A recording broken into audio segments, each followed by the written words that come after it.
Okay, so neighborhood wrestling in the house. Made the drive over from Akron. No, you guys live in Green. In Green, yep. I remember stuff. I remember things. Just south of Akron. Okay, so made the trip over from Green. Neighborhood wrestling club. What are the Hurly brothers doing over there? Talk to me. We just, we scaled things back 2-3 years ago, and it wasn't about get a big room. It was more about bringing a small group of kids together from the neighborhood, and it was just about they were all at the same level and watching them grow together. And then we wrestle out of a garage out of Green, and we kept it small for just that reason. So we're able to, make sure that everybody's getting the same growth. Some are getting it before others, but it's been working so far. Okay, I see you. What's in your water? Because you don't seem to age. I don't understand what's going on. It's kind of disappointing for me as a man to see another man not age. But listen, hey. You had a severe neck injury, didn't you? I did. Right? I can see you were fused, right? You were fused to the neck. I remember it was at Cleveland State, wasn't it? Yep. And you had this crazy wide open style, right? Yeah. Have you calmed down in your 30s, and have you taught a style that is more like most kids can do? It was tough for me in the beginning. That's a great question, because I was just talking to my dad about that. I had to slow things down and go back to the basics, because what was working for me was the exact opposite of what basic is. So yes, crazy duck unders and cartwheels and guys to get in on a shot, and I felt comfortable from working. I would almost give up 2 to get 5 on a lot. Crazy rubber knees, yeah. Elevators, right? That's the stuff I remember at least. Right? Am I right in what I remember? That was it. I would really give up a takedown, just to get things, to get in a flurry. I would force a flurry, and I would give up points, not minding, to get there. How is your back, neck healthy? Yeah, no, it's good now. I mean, every once in a while, a little. Get a tingle? Yeah, get numb a little bit? Absolutely, it's scary. But you're good now. Like for the most part, you're good. Okay. You guys are pretty blue collar. Right? Your dad is the electrician?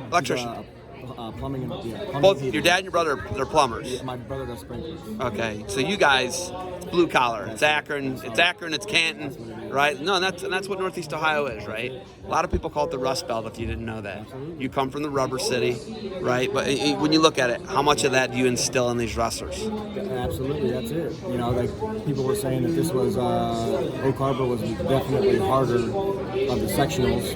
Lexington had 4 kids in some weights, and we're going to Oak Harbor.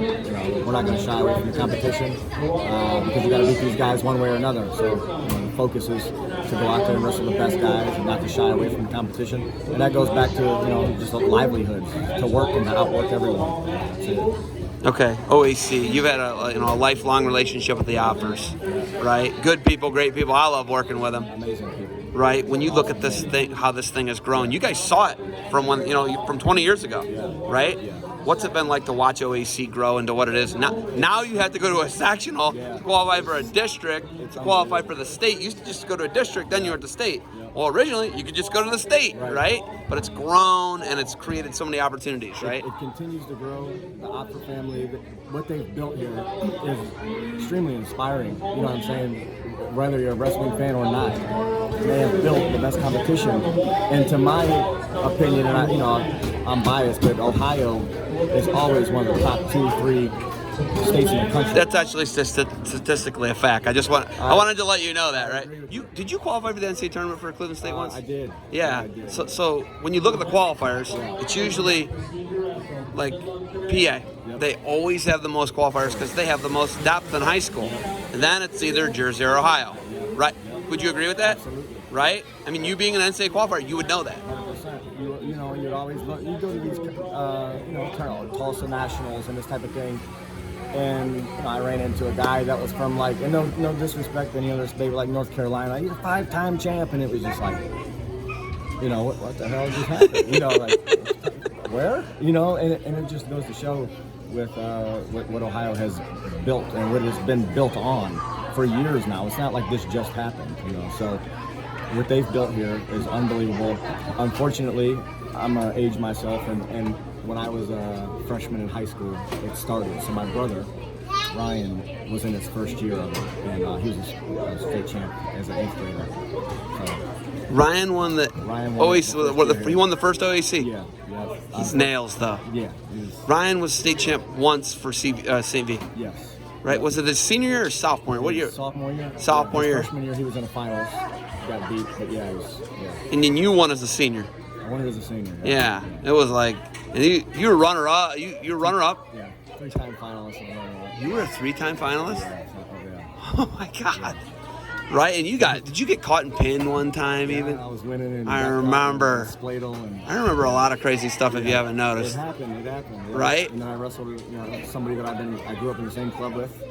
We're family friends to this day. And who was it? Brett Smiley. Was it? Pinned him the week before. What, CVCA Smiley? Yep. You wrestled a dude from CVCA in the state finals. Yep. Who'd you beat when you won? Then, Kalen Null? Did you beat Kalen Null? Good, man. I did, yeah. What do you think? Kalen What do you Null, think? I was the best man at his brother's wedding. There you go. Okay, I know stuff. Yeah. Okay, so, what has it done for you as a man to be able to teach? You had to step out of this.